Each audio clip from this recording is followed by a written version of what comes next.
Bon, alors le son est toujours pourri, je ne sais pas pourquoi, ce téléphone je viens de le changer, du coup maintenant le son est pourri, je vais devoir, je sais pas, soit acheter un micro, soit...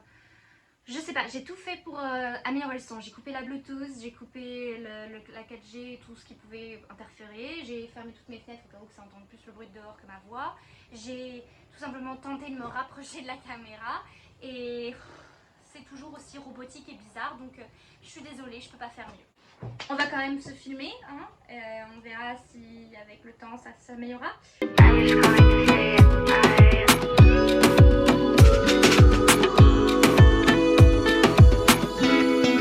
Donc hello, hola, bonjour, bonsoir, en bref, salut mes petits cocos. Bienvenue au nouveau potentiel futur petit coco sur la chaîne.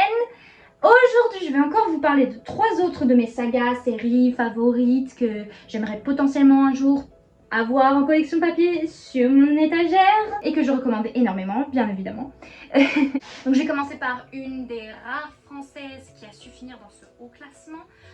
Cette trilogie nommée Hot Love est écrite par Cécile Chaumin, dont le premier tome Hot Love Challenge a été publié en 2014.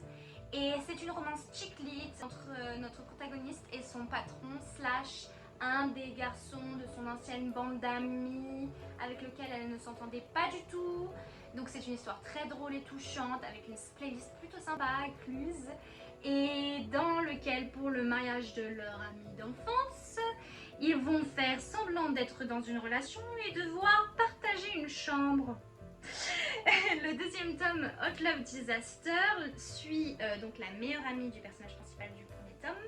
Et elle a pour but de se rapprocher et de devoir suivre et d'analyser le quotidien d'un policier, d'un membre des forces de l'ordre, tout simplement parce que elle va écrire un roman. Alors je ne sais pas si c'est une romance avec un policier ou si c'est tout simplement un livre policier, donc je sais pas. Elle va s'inspirer de ce travail d'enquête ou d'observation pour pouvoir écrire un roman. Et elle a pour ça mis son radar sur le frère d'une amie d'enfance de la protagoniste du premier tome, donc celle qui se mariait dans le premier tome. Alors ce deuxième tome, je l'adore presque plus que le... Enfin, je pense que je l'adore tout simplement plus que le premier parce qu'il y a plein de petites situations cocasses, de petits moments où j'ai explosé de rire. Et j'aime beaucoup la chimie entre les deux personnages, ça c'est sûr, ils étaient vraiment très... J'étais en mode ouf. Donc ça m'a fait pas mal glousser comme la petite fille pas si innocente qui était assoiffée de romance, celle que j'étais quand j'étais au collège et malheureusement que je reste tout à fait comme vous pouvez l'observer environ 8 ans plus tard. Donc cette publication a eu lieu en 2015 et le troisième tome qui s'appelle Hot Love Wedding a été publié la même année et se concentre sur les personnages principaux qu'on a déjà eu dans les tomes précédents, mais aussi sur quelques autres points de vue de leur groupe d'amis en changeant de narration à chaque passage. Pour le mariage à l'étranger du premier couple, aussi quelques personnages sont ajoutés à la bande, donc quelques nouvelles romances se créent. Et j'ai vraiment bien aimé le chaos de toute cette bande qui se réunit. Et les dernières romances sont plutôt intéressantes, mais c'est encore plus intéressant de voir l'évolution des romances qu'on a déjà vues dans les 2 tomes précédents. Donc voilà. Donc ça peut mentionner quelques sujets sérieux, mais ça reste principalement des romans, des tomes de bon ton, plutôt good vibes, qui sont faciles à lire et que je recommande pour se mettre à l'aise. Et si vous voulez vous initier tout simplement à un début de livre érotique, parce que c'est pas très détaillé, mais c'est quand même pas genre ils se réveillèrent le lendemain d'un coup. C'est plutôt, on voit la scène de sexe est décrite, la scène de nuit, la scène de lit. Donc je vais ensuite vous parler de la deuxième série que j'ai bien aimée qui s'appelle Geek Girl et qui est une série de romans plutôt adolescents, pour les adolescents, qui est très léger, qui sont publiés de 2013 à 2017 et qui sont écrits par Holly Smale. Moi, je n'avais lu que les 6 principaux tomes, mais il existe 2-3 nouvelles entre les fameux tomes. Je trouve que comme c'est déjà des livres très enfantins, enfin pas enfantins, très légers, très peu lourds, il n'y a pas besoin en plus de lire les petites histoires entre, ça ne perturbe pas du tout l'ordre de lecture. Et en plus les histoires entre doivent être encore plus courtes et on va dire ça doit perdre de l'intérêt. Donc moi je ne suis pas intéressée, mais si vous, si plus tard, ou si vous l'avez déjà lu, tant mieux. Donc c'est encore une fois très dans l'humour et il y a des situations rocambolesques, mais cette fois la romance est juste mignonne. Pas hot, caliente, chaude, explicite, non. On suit une sacrée intello qui se retrouve à faire du mannequinat sans rien y connaître et pour tenter de se rapprocher d'un beau mannequin de son âge qui n'a pas l'air complètement dégoûté par ses remarques intellectuelles ou sa capacité de sociabilisation équivalente à 0 et ses 5 pieds gauche.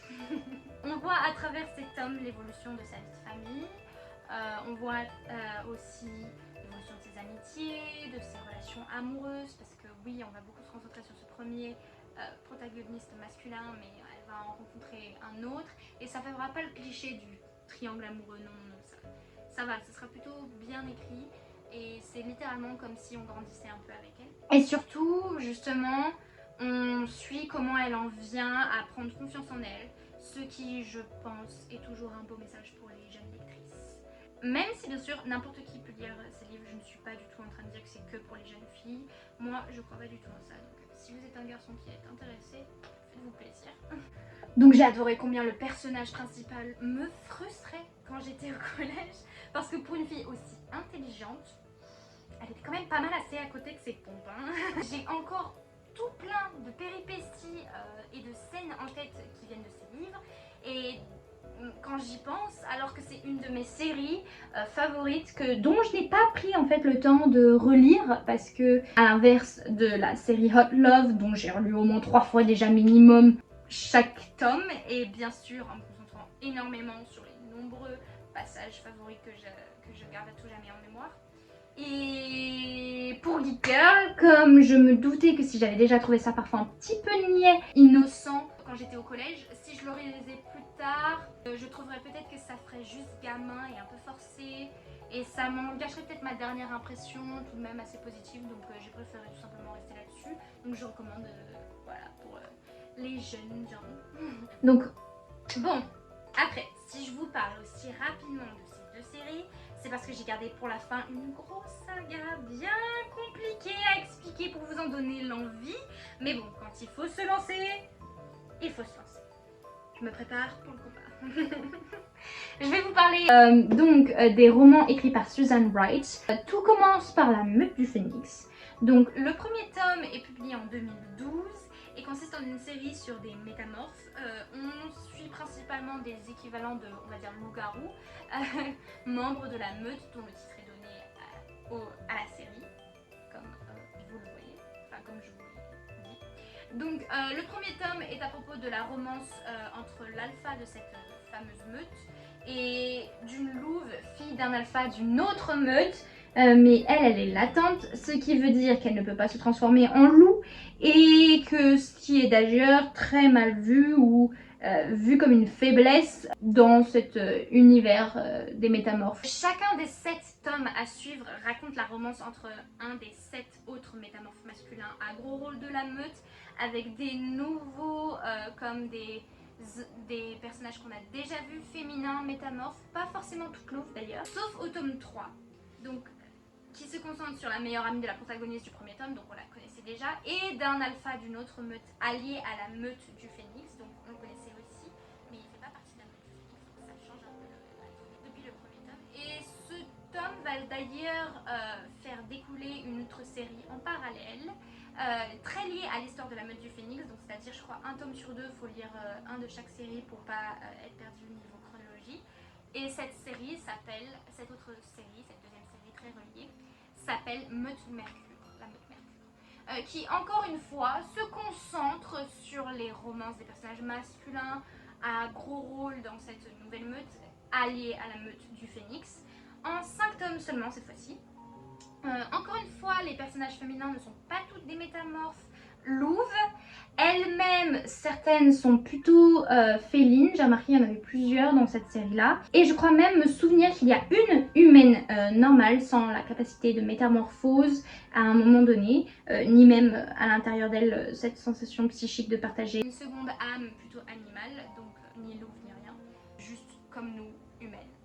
Et dans le dernier tome, la dernière amoureuse est même capable de se transformer en un glouton, donc c'est encore une autre espèce. Ça a permis à l'autrice de faire le lien avec sa troisième série, troisième et dernière série d'ailleurs à ce jour, qui fait partie de toute la saga sur ces métamorphes.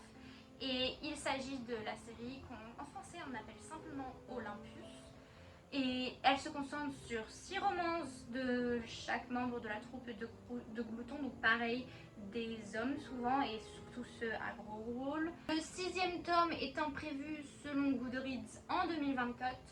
J'ignore encore si ce sera le dernier ou si encore une autre série dérivée en sera tirée. De cette dernière série, je n'ai lu encore que 2 tomes, mais pas d'inquiétude à avoir, je compte bien continuer. Je compte bien poursuivre, je ne lis pas par contre les petites nouvelles de cette saga, même s'il y en a que quelques-unes, tout simplement parce que c'est déjà une assez grosse saga et je veux déjà finir la base avant de... Voilà. Et la raison pour laquelle je n'ai d'ailleurs toujours pas fini, c'est qu'en plus d'avoir eu ma longue période où j'ai arrêté pendant quelques années de lire, comme je vous ai raconté au début de ma chaîne, et ben je me suis en plus décalée parce que ce n'est que récemment en ajoutant mes séries favorites sur Goodreads que j'ai réalisé que j'avais raté en fait les 3 dernières publications de cette saga parce que tout simplement je n'étais pas au courant, les sites sur lesquels je téléchargeais mes livres e-book ne les avaient pas proposés. Donc voilà.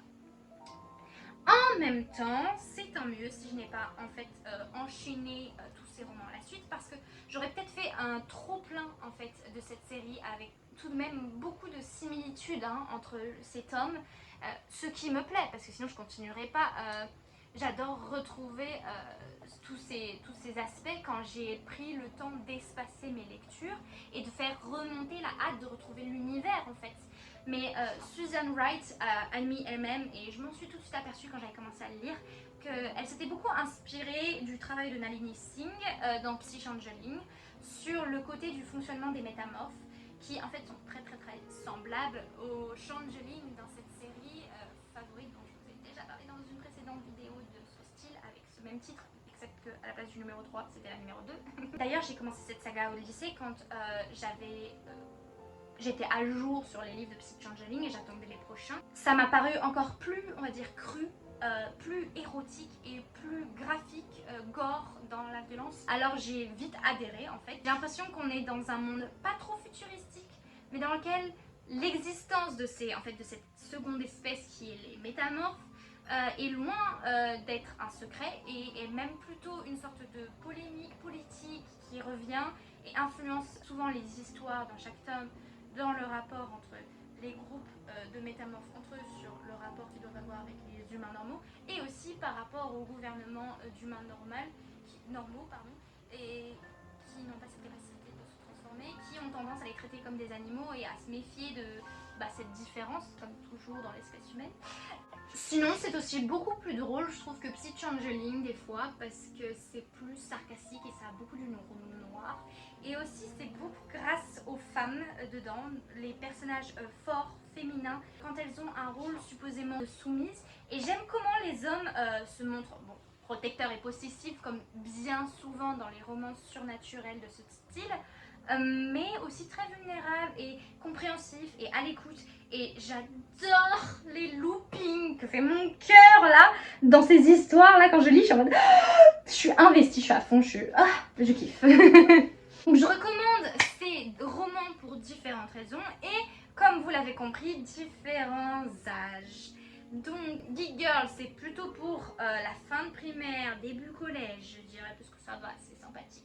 Hot Love c'est plutôt pour la fin de collège, début lycée, ça dépend si vous voulez que... Techniquement la majorité sexuelle c'est à 15 ans donc techniquement ils peuvent lire des livres sur du sexe à partir de 15 ans même si le sexe n'est pas le principal sujet du livre, ça passe. Par contre toute cette grosse saga sur les meutes et les métamorphes, moi je conseillerais plutôt vers le lycée et surtout plutôt quand on est adulte si jamais on est plutôt innocent parce que ouais c'est des romances épicées vraiment détaillées. J'avoue qu'en grandissant, moi je préfère de plus en plus les romances où il ne manque pas les détails de la nuit, les détails du lit, les détails de scènes rapprochées physiques touchantes, touchante, chaude, caliente, tout ça, tout ça. Mais je me doute qu'à chacun sa propre pudeur, sa propre sensibilité. Donc si ça ne vous attire pas, au moins vous êtes prévenus. Sur l'avenir de ma chaîne, vous aurez de nombreuses recommandations de ce style. Mais heureusement, comme vous pouvez vous en apercevoir, pas seulement, je suis bien sûr aussi plutôt accueillante pour les romances bien nunuches. Donc sur cet avertissement, je vais vous laisser pour retourner à ma petite liseuse. Et je vous souhaite à tous mes petits cocos d'avoir de bonnes lectures. Et sur ce, moi je vous dis à une prochaine. On se reverra très vite. Je force le clin d'œil. Donc, bye! Bye!